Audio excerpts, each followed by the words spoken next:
Perbarui ilmu Islam kamu bersama Religion di tv1news.com dan TV1 Connect.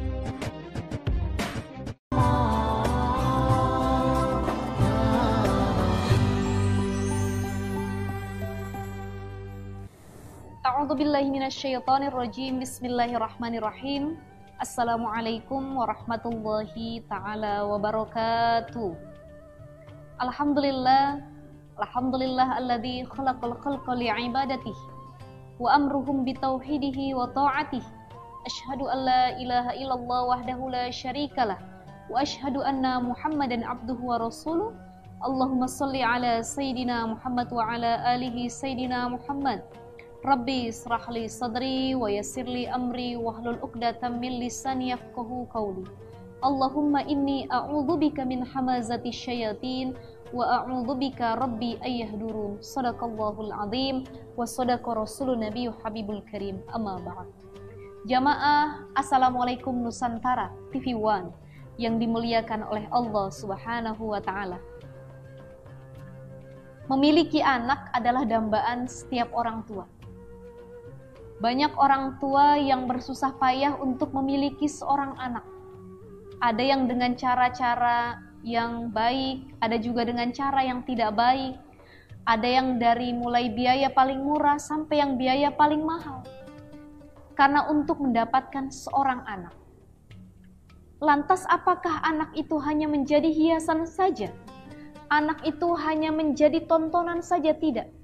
Memiliki anak tidak semudah yang kita bayangkan, karena tanggung jawab pendidiknya itu adalah tanggung jawab yang besar kepada setiap orang tua. Ketika ada orang yang rela membuang anaknya begitu saja, banyak kita temukan kasus di berbagai berita. Ada bayi ditemukan dalam keadaan wafat, ada bayi yang ditemukan di dalam tong sampah, ada bayi yang ditemukan di sungai dan lain sebagainya. Itu karena bayi tersebut dibuang oleh orang tua yang tidak menginginkan kehadirannya. Tapi mereka lupa, yang membuang bayi tersebut tidak melihat bahwa berapa banyak orang, berapa juta orang tua yang masih menanti kehadiran anak-anaknya. Berapa banyak orang tua yang rela menghabiskan uangnya hanya untuk mendapatkan satu orang anak yang belum tentu anak ini soleh atau solihah. Maka anak itu bukan hanya jadi tontonan atau hiasan saja, tapi yang saya katakan kemarin-kemarin adalah anak itu selain dia bisa jadi qurrata a'yun yang menyejukkan hati ayah ibundanya, dia juga bisa menjadi fitnata lakum, ujian buat orang tuanya. Yang ketiga dia bisa menjadi zuyyina lakum, hiasan buat orang tuanya.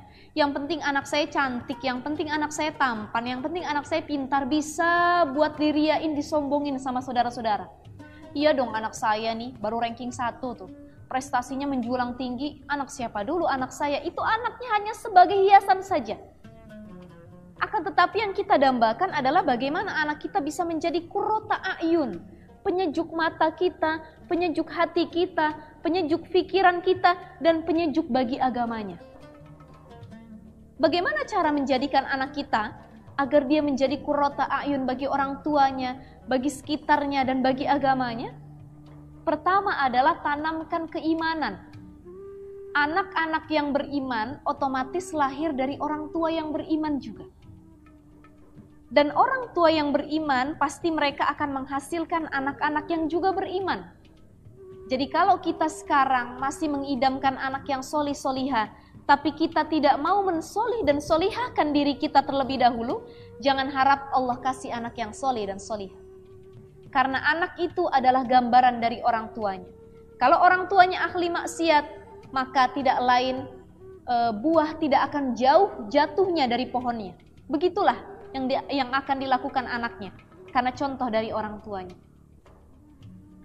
Orang tuanya harus sejak dini menanamkan keimanan. Oleh karenanya penting sebelum memiliki anak ini adalah mempersiapkan keimanan dari pasangan tersebut. Perempuan sebelum menikah cari suami yang beriman. Kata Rasulullah SAW mengatakan, "Idza atakum man tardawna dinakum wa khuluquhu fazawwijuhu." Idza atakum man tardawna dinahu wa khuluquhu fazawwijuhu. Kalau kamu kira-kira didatangi oleh seorang laki-laki yang kamu anggap bagus agamanya, wa khuluquhu, akhlaknya juga bagus, fazawwijuhu, maka terimalah, menikahlah dengan dia, kata Rasulullah. Karena pentingnya akhlak dan agama.